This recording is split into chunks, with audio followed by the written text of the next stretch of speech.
Today we're going to talk about lower body propulsion and the kick. And so there are four different things that we are going to talk about. One is what tends to actually happen with the kick in terms of the actual skill of it.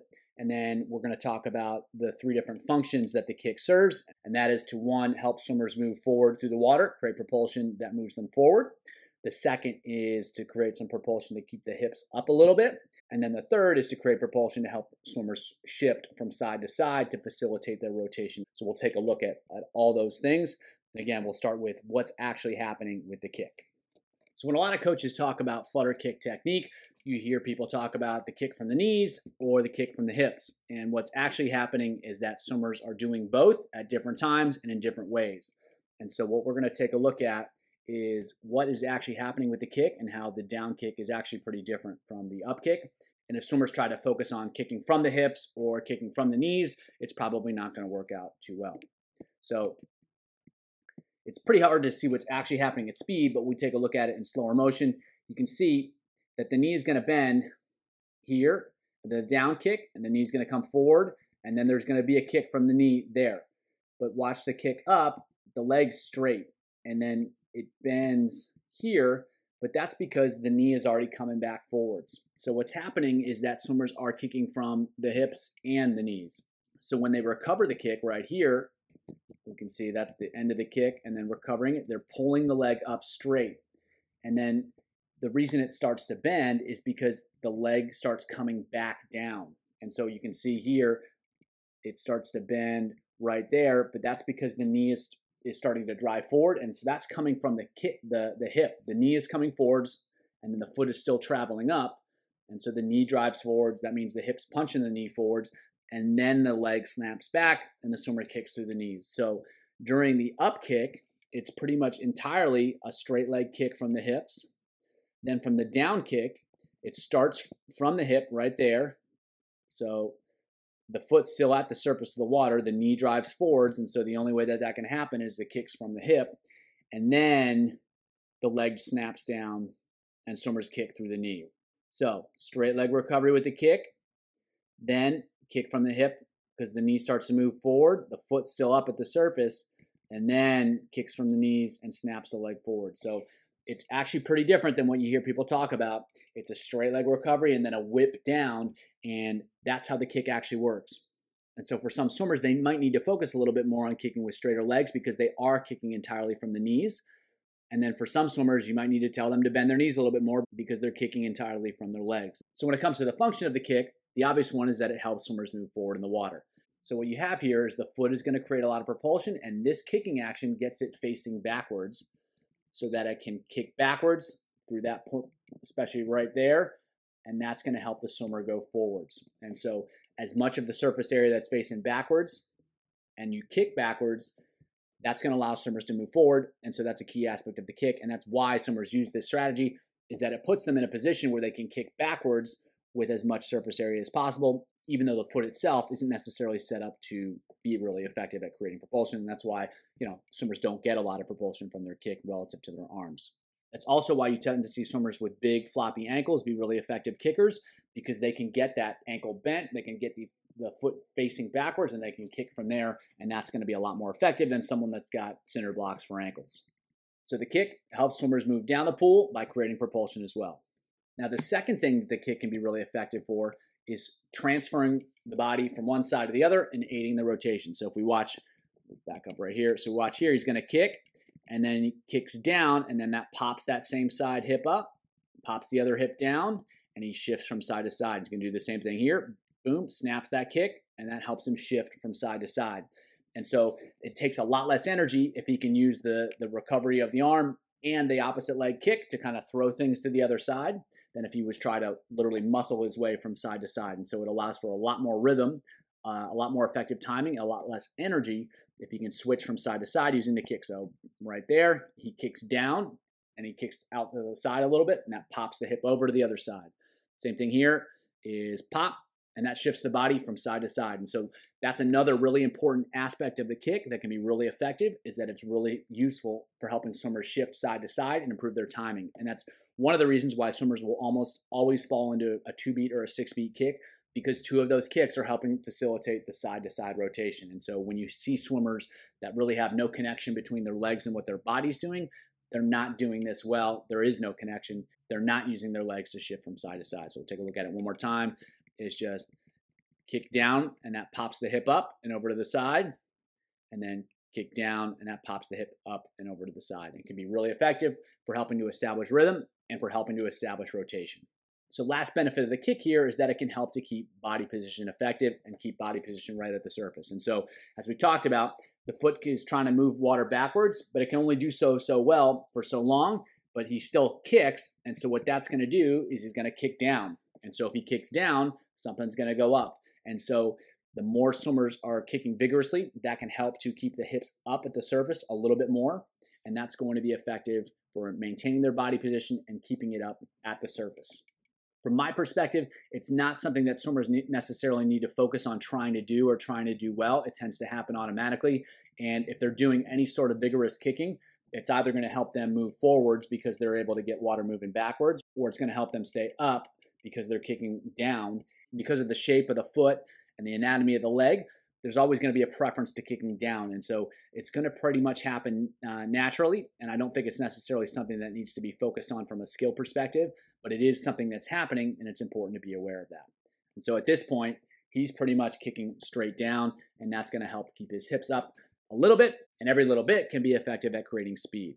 And one of the reasons you tend to see a more vigorous kick in sprinting especially is because when swimmers pull, especially in the front half of the stroke, that actually drives their hips down a little bit, and so the kick has to counteract that. And so if the kick's not counteracting that, the hips are going to drop, and it's going to be harder to execute that pull. And so in this way, the arms and the legs are working together.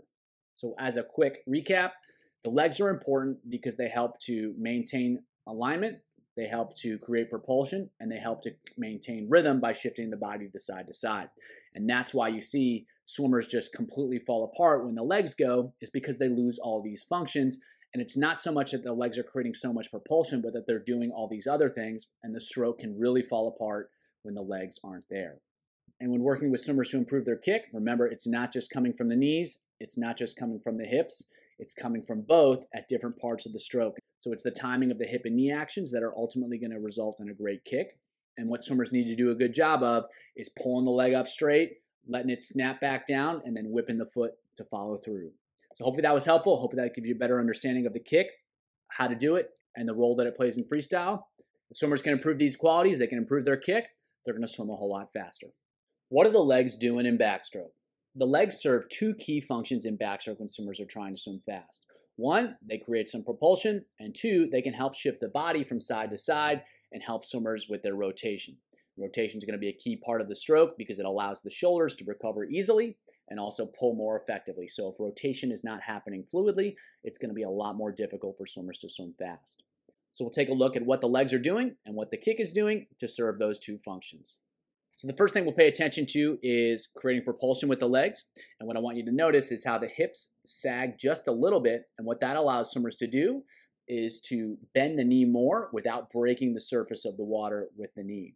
And so if you see here, right here, there's actually a pretty good surface area that's facing backwards. And that's because he can let the hips sit down a little bit and let the knee come up forward. And you can see if the foot right there is facing backwards pretty well and then getting flicked right up to the surface and right. You can see that the foot flick through right there. You get that last snap of the ankle and the last bit of propulsion. And so what's happening with the kick here is that there is a pretty significant knee bend, but then it snaps through all the way through, and it's almost like a whip that comes from the hip. And so the other thing to watch here is watch this left leg.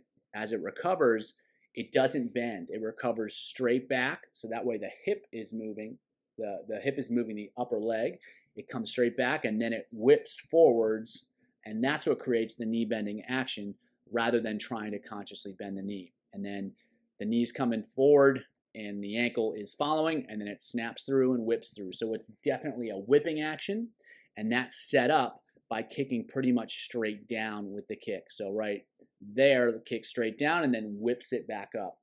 So it's a kick that comes from the hips. It goes through the knees, and then it finally goes through the ankles where it kind of snaps through with that finish. So propulsion here is not about just kicking through the hips or kicking through the knees. It needs to happen through all three joints, the hip, the knee, and the ankles. And it's a wave that travels down the body. And it's set up by this straight leg recovery right there. And then the hip starts moving, the knee starts moving, and then the ankle starts moving. And that's where you get that whipping action that's going to create a lot of propulsion. And what we can see here is the same thing is happening at speed. You can see there the hips are sitting down a little bit. There's that knee popping forward, and then you're going to get the whipping action. So right there, pretty solid knee bend, but you can see how much of that ankle is facing backwards, so he can kick backwards, and then he's flicking that with that ankle and that feet. And you can see the whipping action of the foot here right there. It really snaps up, but then after the kick, he's recovering that leg straight down back to the next cycle. So right there, you can see the leg recovers straight and then whips back in the other direction. So it's a huge whipping action, and this is happening. This is a 50-meter race. This is happening at very high speeds. It's not just at slow speeds. It happens at all speeds. And so swimmers have to learn how to get that whipping action and recover with the leg straight and then flow from the hip to the knee to the ankle to get a ton of propulsion. And so a key skill in backstroke kicking here. The other issue I want to address is how the backstroke kick can aid in rotation in backstroke. So if we watch this kick with the left leg here, he's going to kick up to the surface, and that's going to push his left hip down. And so it's going to help him rotate to the other side. So right here, he's rotating on his right side. He's going to kick with that left leg right there, and that's going to instantly pop him towards the other direction. And so it really helps to assist the side-to-side shift. We can see the same thing on the other body. So he's on his left side, he's pulling with the left leg. And if you watch the right leg, it's underneath here. He's kicking up. And then right at the end of the kick, that's going to push the hip down. And you can see he shifts over to the other side. And so the arms are going to do that to some extent. But if you can do the arms and the legs and the motion of the torso, it's going to be a lot easier to shift from side to side. And so again, right there, he's kicked that left leg right there. He snaps through, and the other comes to the other side. And then on the other side, right there, he uses the kick on the right leg to pop the right hip down. And so when you push forward with the kick, it's going to push the hip back. And so that's why kicking helps to shift the body from side to side. And so it's a relatively simple action, but it can have really big effect. And then right there, you can see the left leg finishes the kick there, and that gets the body moving in the other direction. But it can save a lot of time, it can save a lot of energy, and it can really help for a more continuous stroke, which is going to be a much more efficient stroke. And so it's a key skill, and you'll see when swimmers have to use either a buoy or especially a band, the rhythm of the stroke, their alignment, it all sort of suffers because they don't have the kicking action to help facilitate the rotational action. So right there with the right leg, pops the hip down, gets them to the other side, and then right there, the left leg pops him, gets him over to the left side. So it's a pretty simple action, and it's one that many swimmers can pick up intuitively, but for those that don't, they're really going to struggle to swim fluidly and swim efficiently. And even for the ones that sort of get it, the more they can really lock in on it and control it, the more effective they're going to be. So the legs obviously do provide propulsion, but just as importantly, they can help with the assistance of the rotation, and that's a key element of the stroke, and one that shouldn't be overlooked. So swimmers need to execute a whipping kicking action, and that can be facilitated by sitting the hips down a little bit so that they can drive the knee forward more. And it all starts with a straight leg recovery so that it sets up the reversal and the whip from the hip that goes to the knee and goes all the way to the foot, creates a lot of propulsion. And that action can be used to facilitate side-to-side rotation, which is a key function of the kick and helps create speed in backstroke. We're going to talk about the breaststroke kick and what swimmers need to do in order to execute a great one.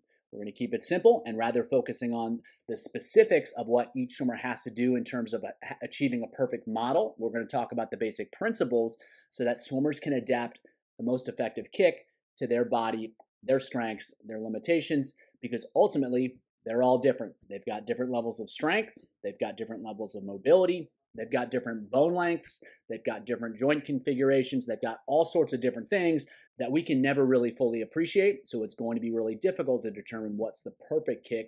So instead, we got to focus on the principles, making sure that they execute those well. What are those principles? They've got to be able to create a big surface area with as much of the leg as possible.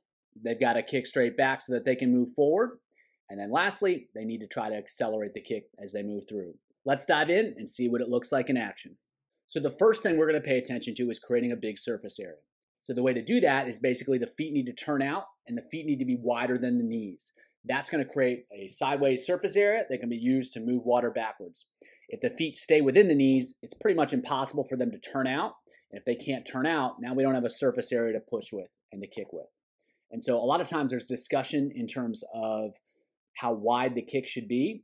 And from my perspective, we can't really know the exact anatomy of the hips and the knees. So it's tough to know how wide some swimmers should kick. But what definitely does need to happen is the feet need to get wider than the knees. And if so, someone's going to have a really wide kick, they just need to have really wide feet as well. And if they have a narrow kick, they still need to have the feet outside the knees. So we'll take a look at it, see what happens here. So you can see as she sets up, you can see the feet are outside the knees. And that allows her to create a surface area with the feet, turn them out, put them backwards, and then kind of push straight back. And that's the kicking action. And so the big surface area is going to come from especially the foot and then also the shin. The wider the shin can be, the further outside of the knee it can be, that's going to be a surface area as well. It might not be quite as effective as the foot, but it does have an impact. And if swimmers can leverage it, they want to do that.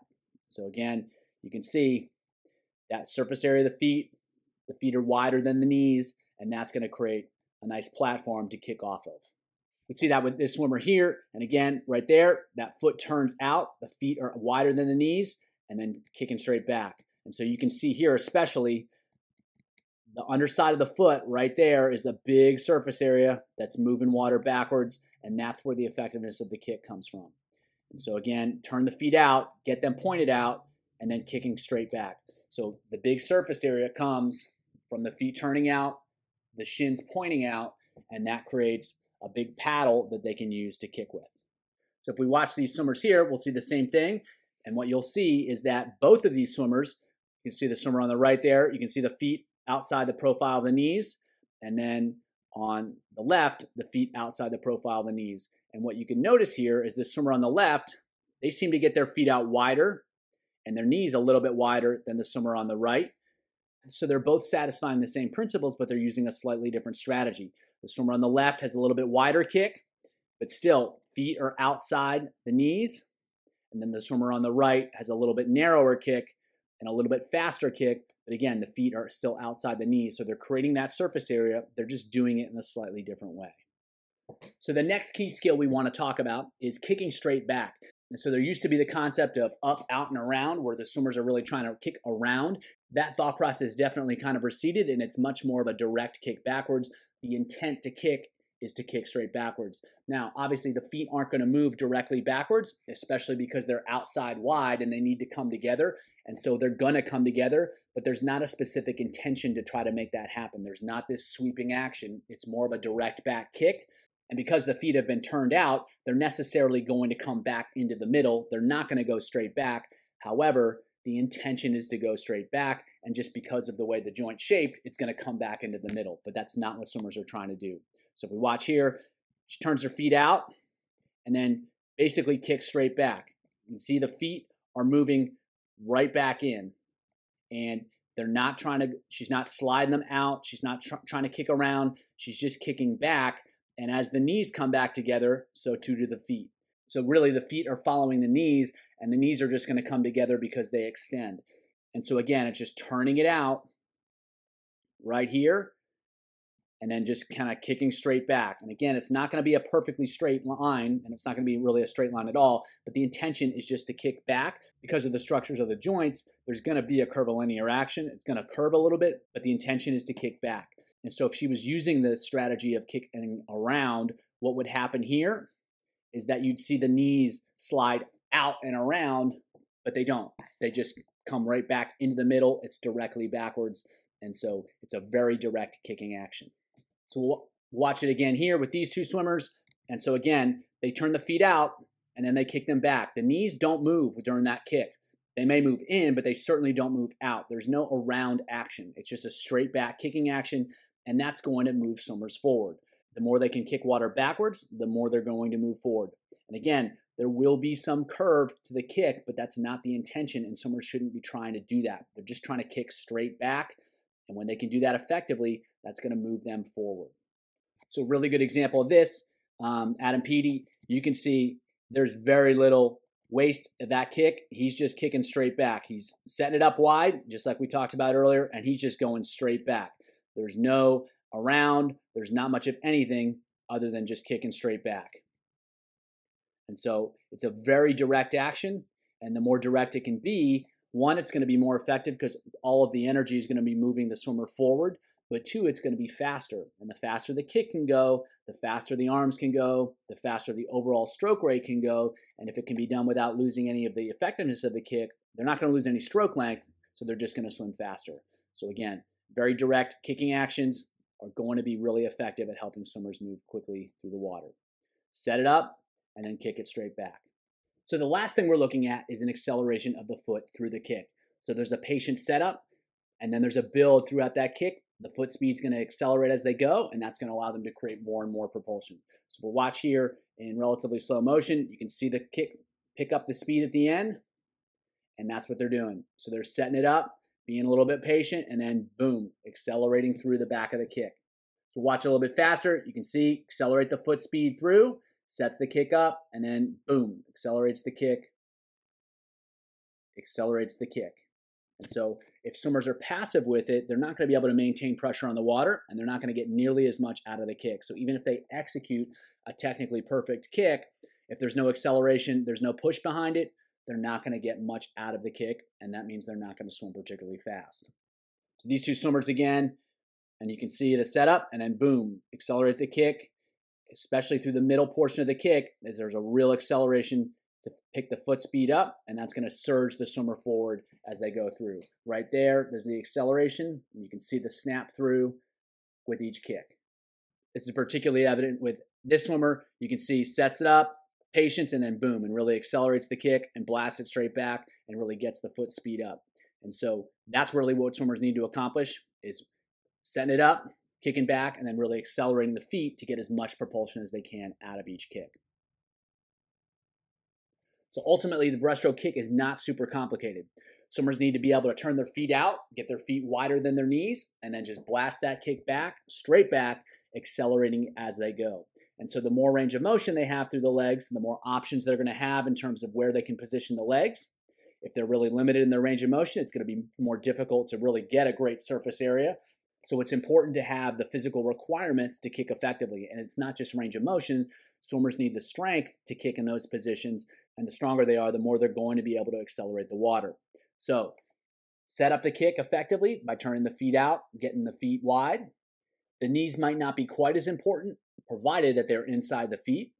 Kick straight back and accelerate that kick straight back. And if swimmers can do that, they're going to be able to execute an effective breaststroke kick. And if they can execute an effective breaststroke kick, they're going to swim faster. The kick is critical in butterfly, and it serves multiple roles in creating speed, some of which you may have not considered before. We're going to learn all about the kick in butterfly, what it is, what it does, and what swimmers need to do in order to have a great one. More than anything else, the butterfly kick creates propulsion. While that has the obvious benefit of sending swimmers down the pool, the butterfly kick also creates propulsion that serves to lift the hips after the kick. But it's no less important than moving swimmers down the pool, because indirectly, it makes it a lot easier for swimmers to move down the pool. So let's dive in and explore the butterfly kick. To have an effective butterfly kick, swimmers are going to need to orient the feet backwards to create as much propulsion as possible.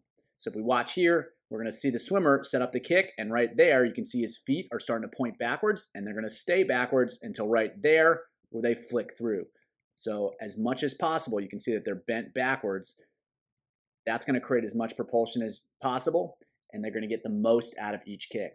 So in order to do that, they're going to need to bend the knees to get the foot facing backwards. They're also going to need to flex the ankle in order to get the foot facing backwards as much as possible. So by bending the knee, by bending the ankle back, they're going to create a position where water can be moved backwards as much as possible, and that's going to move swimmers forwards. However, if we watch the actual kick, the foot's not going to be facing perfectly backwards. It's going to be facing backwards and down, and the kick itself is going to be down. So while the kick is going to move the hips forward, it's also going to move them up. So right there, you can see the hips lift in the water as a result of the kick.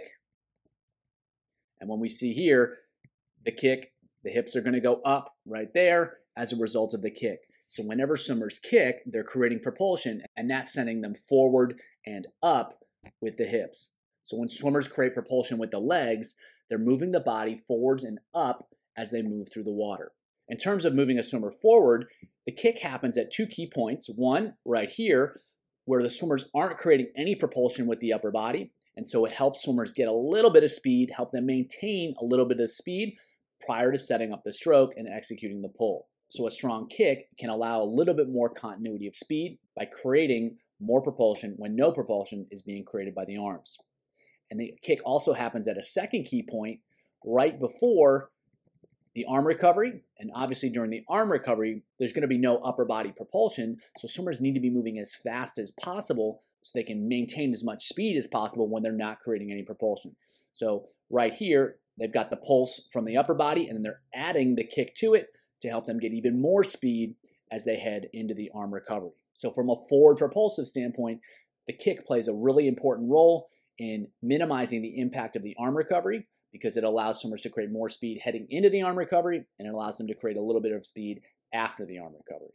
Now, I've already mentioned how propulsion is directed forwards and upwards. We've discussed the positive impact of the forward propulsion. Let's take a look at the impact of upward propulsion on the stroke. So as the arms are preparing to enter, you can see that the body is at an angle, and that's because the arms have been recovered over the water and the chest has been lifted in the water to breathe, and that's going to push the hips down. So the body's going to be at an angle. Of course, that's going to create a lot of resistance as swimmers move through the water, so it's a position that swimmers have to get out of. And so as they enter the arms, there's going to be a little bit of a press of the chest, which is going to help establish alignment in the water again. But also, watch that kick there. There the kick comes through, and that's going to pop the hips up. And so the propulsive action of the kick is also really important for reestablishing body alignment after the pull, where swimmers are necessarily going to lose alignment. So the kick serves another really important propulsive function, not because it's moving the swimmer forward through the water, but it's moving the hips up in the water, which is going to create a better alignment, which is going to allow for more speed. It's like taking off the brakes, and the kick serves a really important function for helping swimmers get back into alignment. So watch it again here. The body's inclined. There's a little bit of press of the chest, but boom, the kick happens, and that's going to pop the hips back up to the surface. And you can see the swimmer's in much better alignment here than they were right there. And that's not a flaw with this swimmer's skills. That's going to happen with everyone. The key is to minimize the impact and the duration of those poor body positions, and that kick can help swimmers get back into alignment faster and more effectively. When it comes to the other kick, we have the same basic dynamics. The swimmer is beginning to lift the head, lift the chest, and that's going to send the hips down. The problem is the swimmer has to recover the arms over the surface, and if the hips are low, the hands are going to be low, and it's going to be really difficult to get them out of the water. So if we watch here, we're going to see the swimmer kick, and their hips are going to rise up in the water. So you can see those few frames here. Some of it's the pull, but it's also the kick. So the hips are low, and the kick's starting to go now, and up go the hips. They're back up at the surface, and then the swimmer can recover the arms effectively and smoothly. Without that kick, it's going to be a lot more difficult to keep the hips up at the surface. When the head and chest are lifted, that's necessarily going to push them down, and then that kick can counteract that and get the hips up at the surface, which makes it a lot easier to recover the arms, a lot easier to swim effective butterfly. So creating propulsion with the lower body is critically important because it moves swimmers down the pool, and it allows them to more effectively perform the arm recovery and then get back into alignment after the arm recovery. So the kick is a lot more than just an added speed bonus. It's an integral part of how the stroke works, and without it, or without an effective kick, it's going to be a lot harder to swim effective butterfly. One aspect of the kick that I want to draw attention to is the leg recovery. So a lot of swimmers tend to think that it's just a knee action, when in reality, it's a knee and hip action through the kick itself, but the leg recovery is going to happen almost exclusively from the hips. So if we watch here, the legs are going to be recovered straight up, and the only reason they bend is because the foot's still moving up when the knee comes back down to set up the kick. So the leg recovery here is straight, and then as he starts to kick here, that's what's bending the knee, is pulling the knee forward while the foot is still rising, rather than lifting the foot up to the butt. And that's going to create the position to have an effective kick. So if we watch it again here, a straight leg recovery and then a reversal of the knee, the swimmer's not recovering the foot from the knee, it's happening from the hip. And then only when the kick happens itself, that's when there's a reversal, and that's when the knee bends. Swimmers have to learn how to move from the hip and the knee when they kick, and then move just from the hip when they recover. If they're just going to bend the knee and move the foot back and forth, it's going to be a lot less effective, and they're going to get a lot less propulsion. So let's take a look at these same skills with another swimmer, just to demonstrate that it's not that one swimmer. So again, you can see those feet are pointed backwards, and then only at the end do they flick down towards the bottom of the pool. So they're facing backwards as much as possible. One, because she's bending the knees, and two, she's got the feet bent backwards as well. And then that flick is what finishes the kick. And if we watch here, you can see the legs recover straight there. And it's only when she pulls the knee back forward is when they bend. So she's already starting her downward kick, and that's what causes the knees to bend, not the recovery itself. The recovery is straight, and then the knees come forward to kick, which is what actually bends the knee, not the recovery itself. So one more time, the legs are straight, and then she starts to kick, and that's what bends the knee. Now, in terms of propulsion, we can see that kick right there as the arms recover, and that's going to allow her to maintain speed a little bit more when she doesn't have any propulsion from the upper body.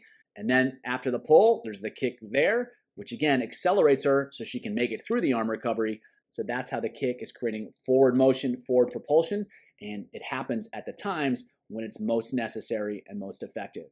Now, in terms of the vertical aspect of the kick, we're going to watch right here. The kick gets those hips up to the surface so she can recover the arms, and then upon entry, you can see that the kick there right there pops those hips up to the surface, so now that she's in really good alignment and ready to start the next stroke. And then boom, kick there. You can see that lifts the hips up to the surface, and that's going to allow her to recover the arms a lot more effectively. So the kick isn't just this added thing that helps swimmers move through the water a little bit faster. It happens at key moments to create propulsion when there's no propulsion in the front of the stroke, and to create an even bigger burst of propulsion prior to the arm recoveries at the end of the stroke. And in terms of the vertical position, it helps get the hips up after the arm entry, and it helps get the hips up prior to the arm recovery. In both cases, the stroke's going to be much more difficult to execute if those actions aren't happening. And so that's why the kick is so important, because it not only it adds a little bit more forward propulsion, but it happens at the right times and in the right ways to help hold the stroke together and get through the challenging aspects of the stroke. And in terms of creating a lot of propulsion, it's about orienting the feet backwards as much as possible, and then kicking backwards and down as much as possible, and then recovering the legs straight so that the swimmer can whip those feet back down to create a lot of propulsion. And that's ultimately the value of the straight leg recovery right here, is that it allows for a whipping action that starts at the hips, goes through the knees, and then snaps down through the ankles to create even more propulsion, both forward and up. So I hope that was helpful, and as always, keep it simple.